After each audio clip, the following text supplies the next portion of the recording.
and Don Carr, and today I'm here with Marty of Marty Music. Hey, Don. What's up, Marty? Nice to see you, man. Man, glad to have you here, dude.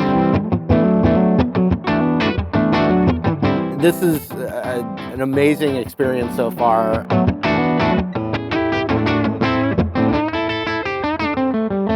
First time here, I walked through those doors, and my jaw dropped.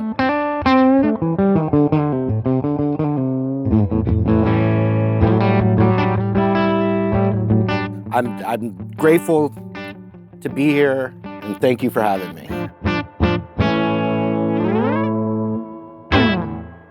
Man, so glad you made it. Seriously, Yes. so glad. Obviously, I use Sweetwater, and I'm familiar with it only from the phone calls and emails and the gear and the awesome gear and the candy. And the candy. But to actually see this facility it's mind-blowing. Yeah, right? I mean, I was expecting we saw the giant building from far away, you know, as we were approaching, but then to actually walk in and see this well-oiled machine is very impressive. Yeah, definitely. I agree, man. Even back when I started, way back so many years ago, well, it was actually 7. Sounds like it is a lot of years. But anyway, back when I started, it was still extremely impressive, and it's done nothing but grow the entire time. Wow. Yeah. Your history with really nice guitars kind of goes into the vintage realm. Right? Yes, I don't own any fancy vintage guitars, but this job that I'm lucky enough to have, we get to go to vintage stores in Nashville and New York City, and we get to shoot and learn about amazing vintage guitars. Right. So I've played some amazing vintage 59 Les Pauls. Right. I think I played one of the very first Telecasters ever made. But yeah, because of the audience, we get to kind of do a show and tell with these like historic pieces. Right. But I'm rarely surrounded by the nicest brand new guitars. Right. And so this is a new thing for me, actually. Right. And that's sort of what we do here, obviously. Yeah. So this is, we kind of culled through the collection a little bit and found some top shelf stuff, and that, right? So this is a Murphy. You can tell it's a Murphy lab, since you guys have brand new guitars here. But you're gonna be able to see up close, I'm sure. Right. But we've got this beautiful checking. Yeah, and this is the light aged version of the Murphy lab. Yeah, there's no no giant anything. It almost looks like a closet classic or something. Even or just barely aged. A little patina, and the checking. So I just played recently like a 59 Les Paul Burst, which is like one of the most valuable Les Pauls ever. And what's actually really cool about something like this is those old guitars, because they don't want to mess with them and they're really old, they don't necessarily play that great. Right. I mean, it's more a historical piece that, of course, totally invaluable. I mean, precious piece of history. But what you get with this is you actually get a really cool aged looking guitar, but you get totally functional, like the nicest playing guitar. And that's one of the things about even the Murphy Lab stuff in general is how well they all play. I just cannot stress that enough. I've been lucky enough to play a few of them, and they all are just spectacular. This one is no exception. So this is technically a Gibson Custom 1963 Les Paul SG reissue 3 pickup. The Maestro, right? It's got the Maestro tailpiece, and this is a Murphy Lab ultralight aged in classic white. Classic white, which has that kind of a little bit of yellow tint to it, like the faded, sun, or I don't know if you'd say sun from the sun, but just the white does change color. Yeah, it does change color. That's funny, man. I had a friend who had a Rickenbacker 4001 back in the day, a white one, and we were in high school, and like in the couple of years we were in high school, the thing started yellowing. That's kind of the look. Yeah, I have a white Strat from, I don't know, the late 90s, and it's totally turned into this kind of color. That's cool. It's cool. Yeah, I think as guitar players, like, this looks cooler. Oh, way cooler. And, Yeah. you know. And I mean, especially that kind of, that against the white, the bright white Yeah. plastic. It's And even awesome, the man. blues dads, Yeah. it looks like they've been playing it, you know? Right. You mean the ones that like never leave the basement? Yeah. Blues those, lawyers, yeah, blues doctors, right. blues dads. Yeah, all of them. Those are fun. Doing what I do on the internet, I get to learn all kinds of new phrases and terms. Some of which I wish I didn't know. But the blues dads and blues doctors and blues lawyers, that's a fun one because it describes so much in your mind. Yeah, it's an instant image. I mean, it's 2 words that create an entire picture. Yes, exactly. We know exactly where that's going. Exactly. But this is just a gorgeous guitar, and we were both playing it, before we were running the video, and it just plays phenomenally. Do you personally check every guitar that comes in? Oh, sure. Absolutely. Absolutely. That is my job to make sure they're all in tip-top condition. Can you imagine having to, no one could ever play every guitar here. Oh my gosh. No, we have a team of people that do that. Seriously. I mean, it's a team of people that, that part of the 55-point inspection thing that the, last thing is just make sure everything's working and everything, plays right, sounds right, whatever. Yeah. But yeah, it's a team. Yes. And they move through them pretty quick, man. Yes. Yeah. So the other offering we have from Gibson Custom and Murphy Lab is the 1959 355. Ooh. Yeah. That's kind of more up my alley of what I play a lot. Yeah, no kidding? Yeah. I mean, I play a 335 predominantly. I play that the most. Right. But the 355, I mean, that thing is gorgeous. Oh, man, look at that. I know. Just absolutely amazing. Some of the cool stuff about the Murphy Lab thing that we didn't really talk about before was the pickups. So, I mean, it's not just, straight pickups. I mean, it's something specifically for the Murphy Lab stuff. They're custom buckers, but they're Alnico 3 kind of specially designed, for the Murphy Lab stuff. And they sound amazing, of course. Yeah. And inlay. I think that's one of the upgrades. Inlay. Oh, right. The 355. Yeah, that thing is amazing. Yeah, it's a beast and plays great as well. Yep. Once again, they all do. Yeah, those Murphy Labs. All right, Marty. Let's move to the world of PRS. Look at this private stock. Whew. This is amazing. This was designed by Sweetwater, actually. Wow. By the team here at Sweetwater. I didn't realize you guys did that as well. Yeah, we do. We do a collaboration with them. Right, we do all kinds of one-off custom things, and some special runs that are just for us, and so this is kind of falls into that category. This is amazing. I mean, we know it's a great sounding guitar, right? Because it's a Modern Eagle 5. So that whole pickup complement is amazing, and the wood complement is amazing. We also know that it's well put together because it's, private stock and it's select woods and all that. But look at all the little details like the wood knobs and of course the amazing owls in flight. Oh, and one other thing. Oh, yeah. Oh, yeah? Oh, yeah? Yeah, it's really? a nice smell, yeah.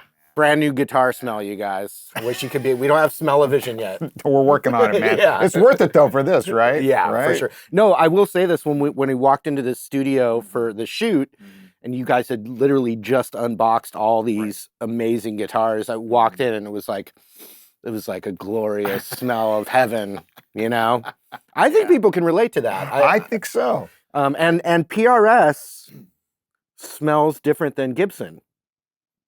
Absolutely. It really does. Absolutely. In fact, the first nice fancy guitar I ever got was a PRS, and I was in college, but I traded everything I had. Yeah. And I loved Santana and Dickie Betts, who was playing they were both playing PRSs at the time, and I'm kind of a young kid trying to figure out what I want to be and what I want to do. And that seemed like, I saw the Allman Brothers and Santana in one year live in concert, not together, but one year where I saw them both and was like, ooh, I want to know more about that really cool guitar. Yeah, exactly. And so I got, this would have been the mid 90s. They seemed like a pretty new company at the time. Yeah. As far as being that scale, being kind of everywhere.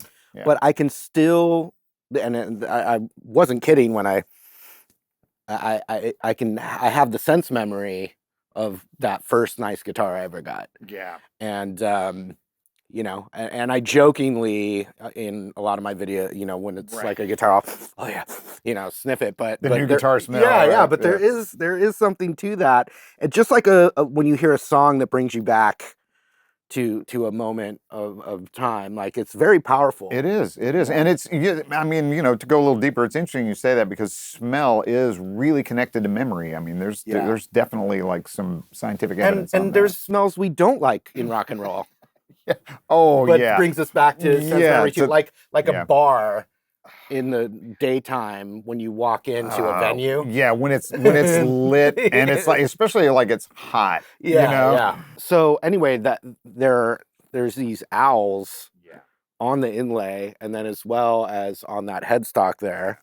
And what you were saying something about the person that came up with the owl? Well, yeah, it's actually really a personal story. So the guy that came up with the owls in flight, there are owls near his house, and that's what triggered that. It was like, oh, wait a minute, that's birds in flight. How about owls in flight? Yeah. I mean, those personal touches always make the instrument more special. Yeah, absolutely. Yeah. Well, it looks beautiful. Yeah. But you know, the real test is how's it play? How's it sound? Mm-hmm. Let's find out. Yeah, I would love to.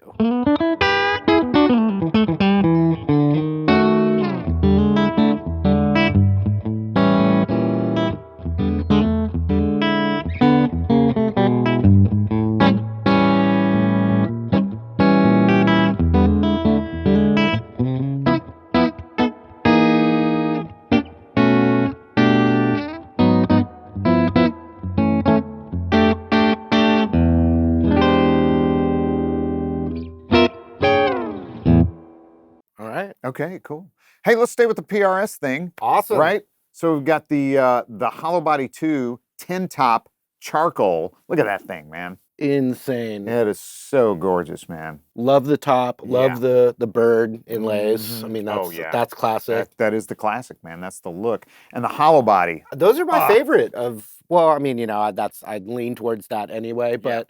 But those are my favorite PRSs, man, the hollow ones. The hollow really has a voice to it. It really, really does, man. Because I play a 513. That's a solid body guitar, very much like the Modern Eagle style thing. You know, with the versatility and the switching and stuff. But man, there's just a certain resonance about the Hollowbody thing. Yeah, very cool. It has its own tone. Yeah, and I love those pickups too. The low turn 58. 15, just with the TCI tuning. It's kind of the new thing that Paul's done. He's just kind of figured out how to really dial in pickups, and they just, I heard John Mayer plays Paul Reed Smith now. He does? Really? I had no idea. And one final PRS in our list today. It is the 594 McCarty semi-hollow private stock. Look at this thing, man. I'm out of breath hearing it. I know, right? It's like, and that color is like slate blue glow. That's a classy body there. That is, man. With the one F hole. Mm-hmm. Single F hole. So again, you got the semi-hollow thing, but in the McCarty shape. Wow. Yeah, beautiful, man. Great playing, great sounding guitars. That's the thing about PRS.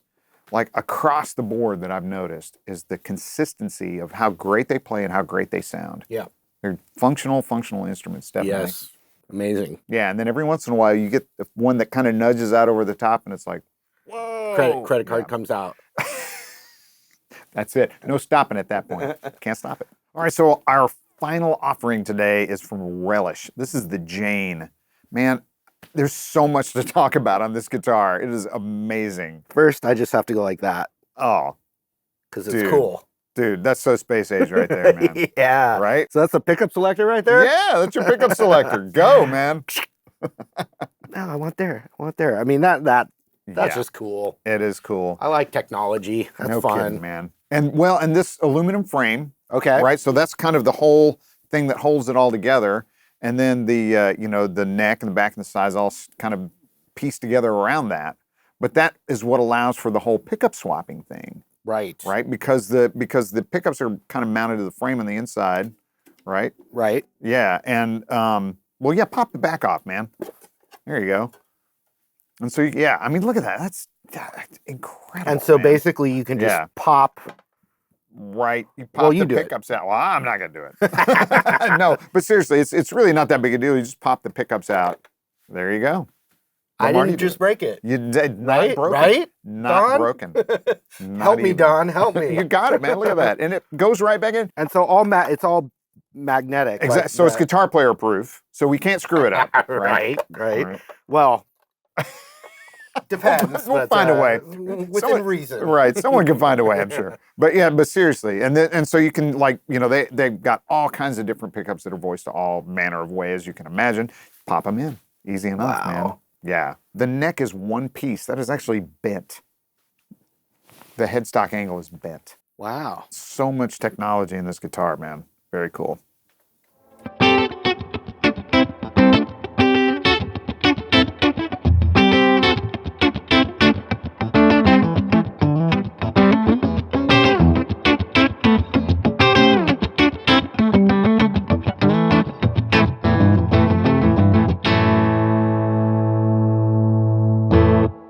Marty, thanks so much, man. Thank you for having me. That was super fun. Oh, I know. Isn't this amazing, man? I mean, the access to this stuff that we have here is, I'm pretty spoiled. You mean I have to look at a bunch of brand new guitars and play them? Too bad. Too bad for us. Right? Yes. No, thank you for having me. And it was really fun to go through all these different, you know, brand new guitars. Yeah, that look, feel, and sound and play amazing. And smell. And smell. Most importantly, right? Most importantly, it's taking us back, man. That's taking right. Us back. Marty, thanks so much. Thanks, man. Appreciate it. Thank you. And thanks for watching. If you have any questions about any of these guitars in this video, please contact your Sweetwater sales engineer, or you can check us out online at sweetwater.com. Thanks.